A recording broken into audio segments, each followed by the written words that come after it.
हमारे 8वें गुरु श्री गुरु हरकृष्ण साहिब जी का जन्मदिन है।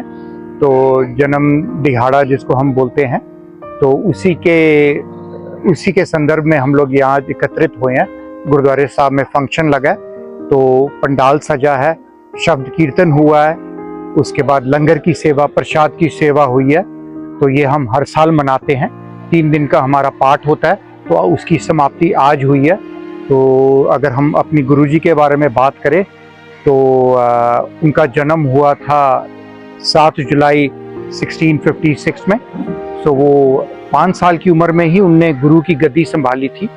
तो उस उम्र में जिसमें कि वही बच्चे खेलते हैं, अपना मजाक करते हैं या पढ़ाई करते हैं, वो समाज की तरफ ज़्यादा उनका झुकाव हो गया। तो उनकी ज़िंदगी का मकसद यही था कि लोगों की सेवा करना। तो जब वो 7-8 साल के थे तभी वो दिल्ली को भी निकल पड़े। वहाँ पे ये चेचक की महामारी फैली थी बहुत ज़्यादा, तो वहाँ पे लोगों की सेवा करने चल पड़े और उधर अपने आश्रम में, अपने जगह में लोगों को रखा। उसके बाद उनके साथ दुख दर्द बांटे, उनकी प्रॉब्लम्स सुनी, जिनको भी ठीक कर सकते थे उनका उपचार किया। तो बस उसी बीमारी के दौरान भी वो भी आप भी बीमार पड़ गए, क्योंकि उस टाइम दिल्ली में बहुत ज़्यादा फैला हुआ था। तो वहीं पर ही उनका देहांत भी हो गया।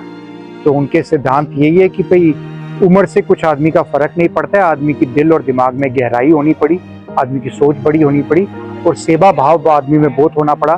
निम्रता होनी पड़ी कि किसी को भी देखे तो बहुत प्यार से देखे, निम्रता से देखे, झुकाव हो, कनेक्शन हो, उस तरीके से एक इंसानियत का नाता उनने हम सबको सिखाया। तो उनको गुरु गद्दी मिली 5 साल की उम्र में और उनका जो देहांत हुआ वो 8 साल की उम्र में हुआ। तो देहांत होने से पहले ही उनने इशारा कर दिया कि अब उनके बाद जो गुरु गद्दी है वो गुरु तेग बहादुर जी संभालेंगे। तो उसके बाद फिर गुरु तेग बहादुर जी आए। तो वही हम उनका जन्म दिहाड़ा आज मनाने के लिए यहाँ पे एकत्रित हुए हैं। जितने भी सिख समाज है और जो बाहर के भी जो लोग आए हैं, सब लोग को हमेशा गुरुद्वारे में वेलकम रहता है, क्योंकि हम लोग में कोई भेदभाव वगैरह नहीं होता है। हम तो उल्टा चाहते हैं कि बाहर से और लोग आए, लंगर छके, गुरबानी समझे, बस इंसानियत के नाते ही सारा कुछ हो, प्यार मोहब्बत बढ़े। सर मेरे ख्याल से यहाँ पे आज कुछ नहीं तो 200 जितने लोग होंगे, 250 लोग जितने होंगे। सांस्कृतिक कीर्तन जिसको हम बोलते हैं, जहाँ पे हम गुरु की जो रचना है उसको हम लोग गान के रूप में उसको पेश करते हैं। तो वो हुआ, उसके बाद अरदास हुई, उसके बाद लंगर की सेवा हुई। कोई भी इसमें बिल्कुल कोई रोक नहीं है।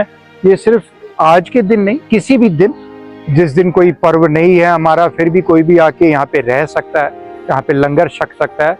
जिसको कोई प्रॉब्लम है, कुछ मजबूरी है, तो यहाँ पे आके अपनी शरण ले सकता है। तो उसमें हम लोग को कोई रोक टोक नहीं है कि भाई ये धर्म का नहीं आएगा, वो धर्म का नहीं आएगा।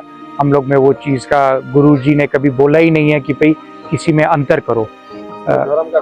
कोई अंतर नहीं है। बस क्या है कि जैसे भी किसी के भी इंसानियत का धर्म है, और जैसे मतलब 2-4 क्या है कि नियम, जैसे सिर को कवर करके आए, सिर को ढक के आए। जो केश है, केश को बहुत उपाधि दी हुई है, तो उसको हमेशा सिर को कवर करके रखे, बस इतना ही है। और आके गुरु की बातें सुने, गुरु ने जो कहानियाँ बताई हैं, इंसानियत की चीज़ें, उनको सुने और लंगर छके, पेट भर के भोजन करे, उसके बाद फिर आए, बस यही है।